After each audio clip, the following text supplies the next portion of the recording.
wanted to share a few questions with you.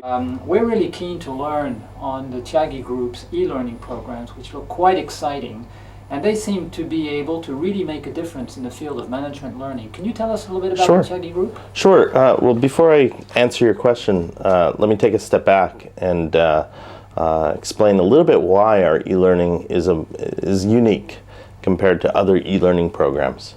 My partner, who has been in this business for about 8,000 years, he's a guy named Thiagi, or Sivasalam Thiagarajan. And about 15 years ago, Thiagi was challenged with how to come up with e-learning that was both innovative and creative, but also practical. Something that managers, employees, anyone going through any kind of e-learning program would be interested to take and see immediate application back on the job. And so he created this thing he called the four-door e-learning approach. Okay. And the four-door e-learning approach actually is a very learner-led program. Participants go through at their own pace. They actually find their own path toward the end.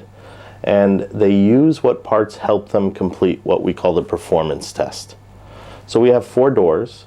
The first door is what we call the assessment center. And this is where we put that final performance test. So participants have to complete that in order to pass the course. And this works in any context. So it's not just management or leadership. It could be conflict. It could be a workshop on trust. It could be a workshop on how to facilitate training programs, anything.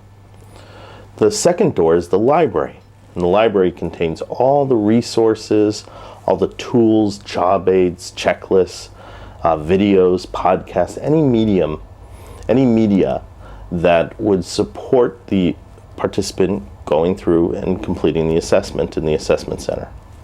The third door is a playground, and this contains fast-paced web games. So we felt that sometimes people don't want to read or watch a video. Sometimes they would like to learn by engaging actively playing a game. So we have all different kinds of fast-paced, short answer web games, video games basically, that people can play to reinforce what's in the library. And lastly, we have what we call the cafe. And the cafe is where participants can explore kind of the gray areas of the topic. There's no yes or no, black or white answer. So we'll often use, on the simple side, open-ended questions for participants to explore what they're thinking about a topic. Also, we'll go more complex and actually present very complex case studies and have people work their way through those.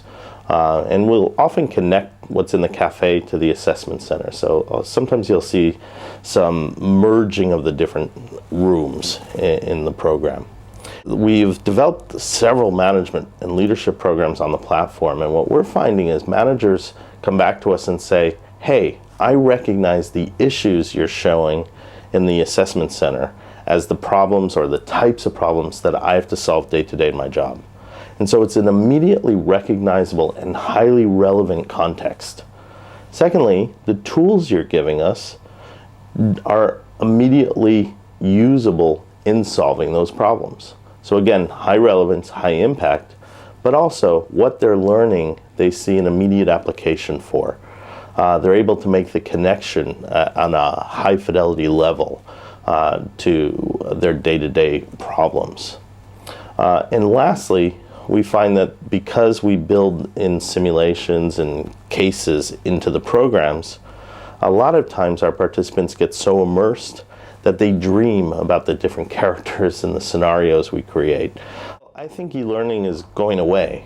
I think it's not so much going to be e-learning versus instructor-led learning versus blended learning, whatever we want to call it. I think it's going to be a combination of leveraging technology, social media, and leveraging the different types of communication tools that people have in place. For example, we're working with one company right now, and we're building the entire program on Jive. Jive is kind of a complex social media tool, kind of like an internal corporate version of Facebook or LinkedIn.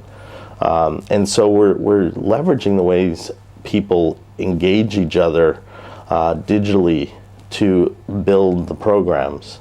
But the most important thing, and Thiagi would kill me if I didn't add this, it's not about the media, it's not about the platform, it's not about the fancy name. What's important is the instructional design. If you have an outcome that you need people to complete, if there's a practical problem they need to solve and you have to provide them with knowledge and skills, do a comprehensive, adequate, appropriate instructional design. We can leverage the technology to be able to reach all different corners of the world. And through our partnerships, we're able to now provide the content in French, English, or any language that's needed, either through translation tools or just simply through the activity itself. So we're very excited about the opportunities in Europe, and we're already seeing a lot of doors open up for us.